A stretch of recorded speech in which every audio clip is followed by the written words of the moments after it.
Hi, I'm Jamie, and this is my reflection video for week 7 and week 8 of the Wildfire Road FMP. So, starting off with week 7 was a whole lot of rinse and repeat.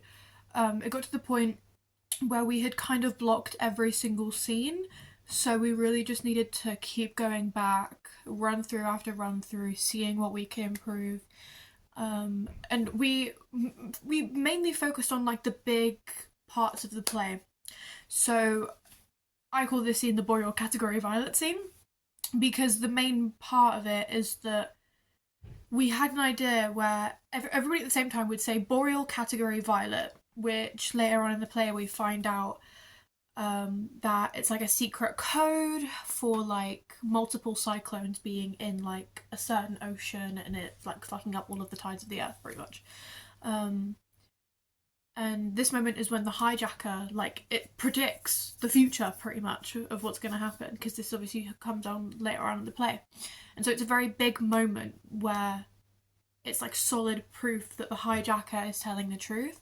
And so obviously I came up with the idea that some of us could have like jackets on and that we can take off the jackets, turn around, and the letters for Boreal category violet can be on our backs. Um, but the only issue that we had is that we can't do that with everybody having a different letter unless we do the vowels and have the same person being like the vowels for every word. If we did it a word at a time, it would work. But it wouldn't work if we wanted to do all of the words Boreal category and violet on stage all at the same time.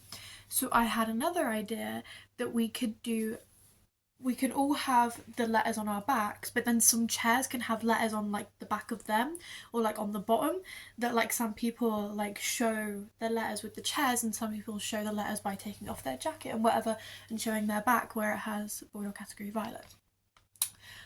So that's an idea that we're probably going to play around with in the future. But honestly, week 7 again was a whole lot of rinse and repeat, and there wasn't really anything that stood out. It was just kind of going back, run through, run through, run through. I think at this point the director just wanted to gather like the little bits and pieces of each scene that needed to be improved upon.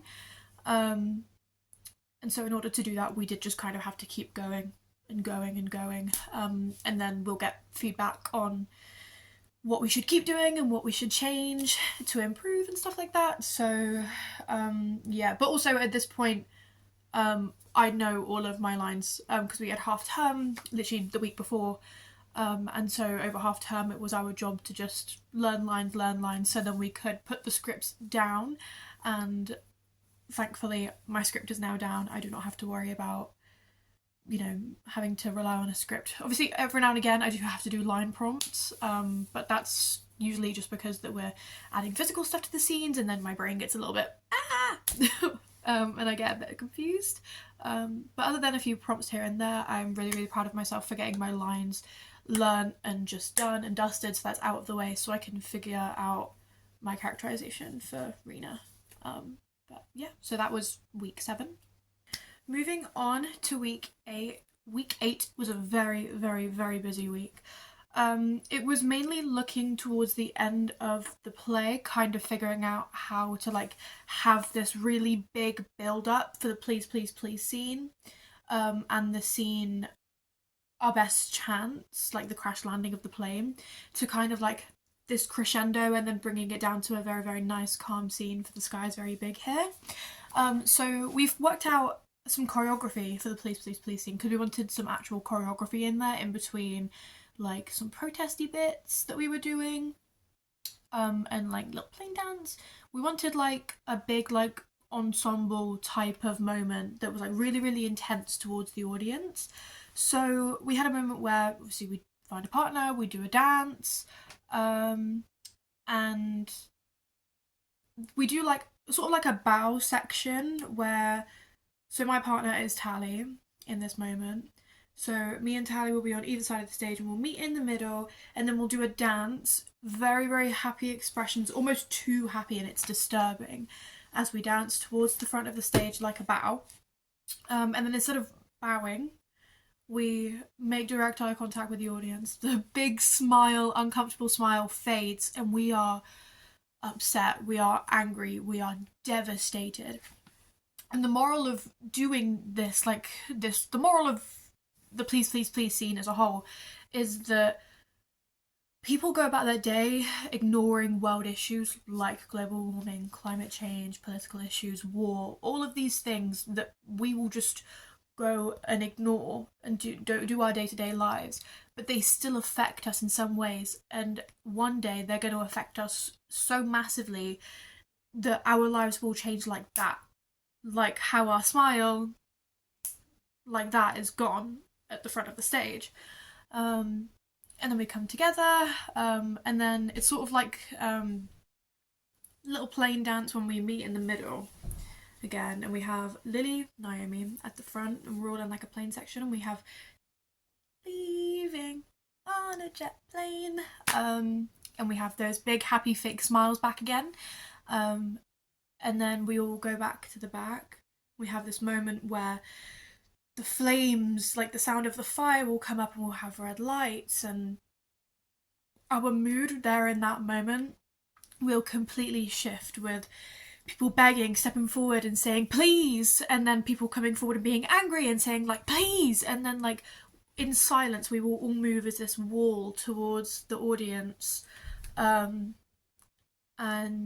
we will look at them with pure hatred, because that's symbolistic to, it's the humans' fault that climate change is happening, that war is happening. It's us. The animals didn't do it, and like we are literally telling the audience like, please, you need to change your act, or else the world being on fire and everyone being filled with anger and hatred, that will come true if we do not get our act together.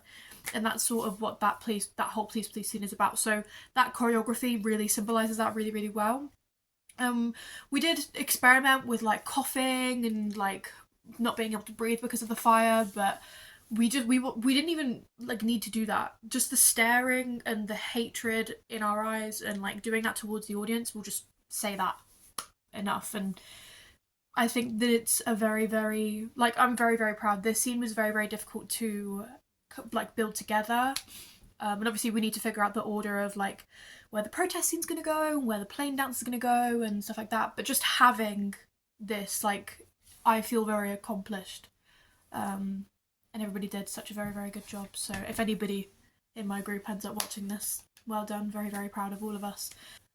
And then moving on to the scene Our Best Chance, we went and we just polished up the movements, because we had already done the plane crashing, and we actually had Claire for this lesson, I'm pretty sure, and she was amazing. She was so excited to actually see the practical happening, and it was nice to show her what we had done, because like we were all so proud of ourselves because we did that.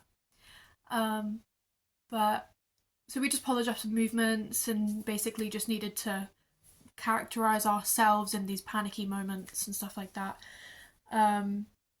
But we changed the movement with the wrench and the twist. So we have a moment where like the stage split in half, sort of, but we're like in a triangle, so it'd be like A, B, A, B, A, B.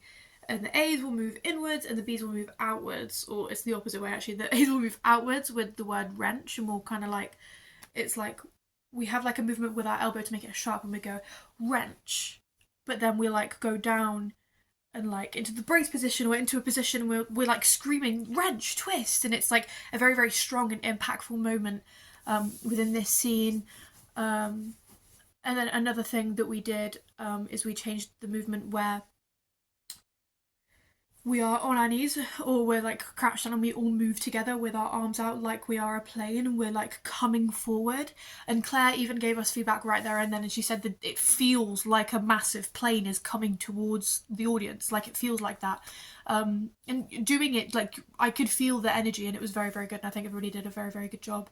And I'm very proud of myself for being able to be comfortable to do all of these crazy movements, because like me a year ago probably wouldn't have been like, oh yeah, I don't want to do that. But I think that within doing this has made me grow a lot as a performer, being able to be comfortable to freak out on stage and have like these sharp movements and not worry about how I look and stuff like that. And yeah, but overall for these past 2 weeks, just to conclude it, it's been a very, very stressful 2 weeks, but I think everybody is holding quite well.